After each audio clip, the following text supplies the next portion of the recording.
Hello mga kabayan, welcome back. This video is late na po. So ngayon ko lang siya na-upload and this was last Sunday noong basta last Sunday. At wala kasi kami nitong afternoon service. Pagkatapos namin sa church ay rinab namin yung opportunity na makapunta doon sa Trinidad dahil meron kaming titingnan. So i-check namin yung inquire namin na door roller. So naghahanap kami ng second hand na door roller mga kabayan. So sakto meron kaming nakita doon sa kakilala ni Loloy, kasamahan niya dati sa trabaho doon sa bakery sa lungsod. So yung supervisor nila. So bago yan, papakita ko muna sa inyo yung kaganapan ng Sunday. A little bit lang mga kabayan yung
kabayan, continue na tayo sa ating pagbiyahe.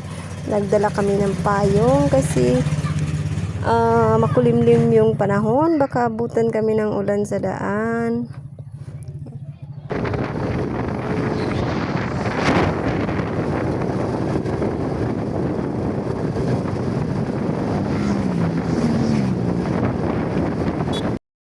So mararaanan pala natin dito yung Iskinita papunta sa Tuburan. Sa mga di nakakaalam, nauna kasi yung barangay. Kung galing ka sa lungsod, nauna yung barangay Achila sa Tuburan. So dalawa yung daan papunta doon, dito sa highway, and then doon din sa barangay Kasate.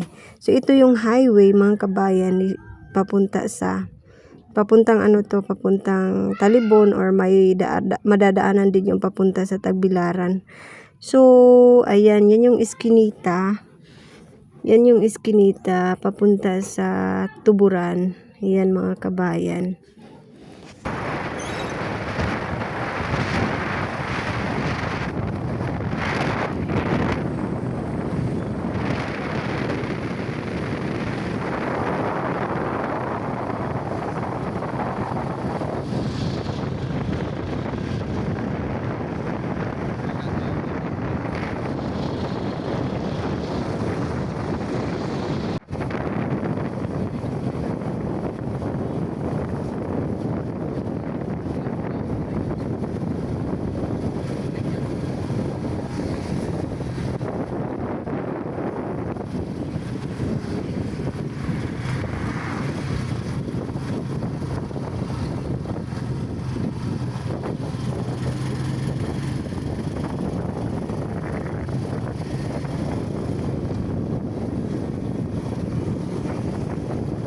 At maganda rin yung ganitong negosyo, mga kabayan, rolling pandesal, kahit saan yan sila napupunta magbiyahe. Sa biyahe nga namin ay nakatulog na yung maliit na bata.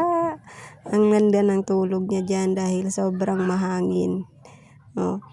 Ayan, kasi hindi natulog. So nakatulog na sa biyahe.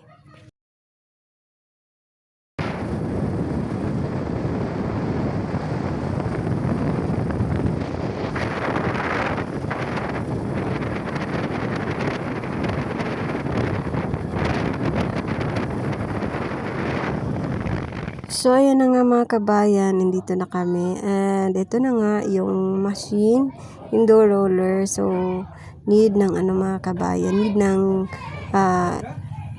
linis. So matagal na kasing na itambak ito. So far okay naman yung kanyang machine, okay naman yung kanyang andar, and gumagana pa naman siya, mga kabayan. Kaya lang need talaga ng konting repair.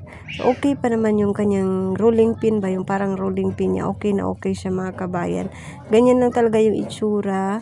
Ganyan na yung itsura niya kasi naitambak na, tsaka yung pagkatapos gamitin hindi nalinis ba, kaya parang siya tignan, and then need siya ng repaint, and then spray ng anti-rust, at yan, may mga konting repair, pero okay naman siya. Sobrang mahal kasi ng brand new nito, mga kabayan. So okay pa naman siya gamitin, and condition pa na, in good condition pa siya.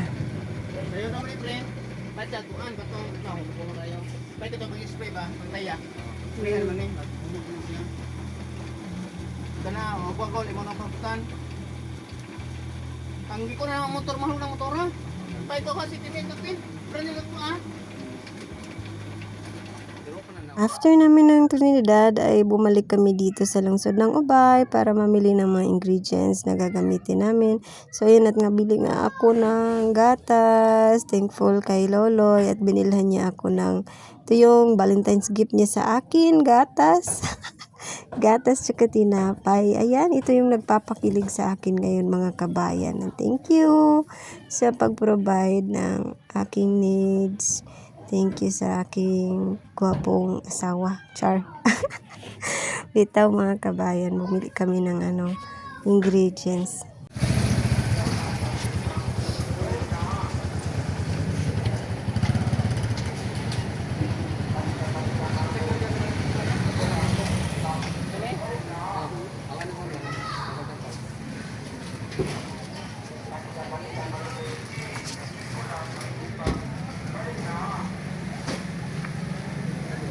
And that's all for this video mga kabayan. Thank you everyone for watching. Thank you sa mga taong ginamit ni Lord sa aming buhay. And God bless us all everyone. Salamat po sa inyong suporta. May the Lord God bless you all with good health, protection, and blessing. More blessing to come mga kabayan. Tulog pa rin yung maliit na bata.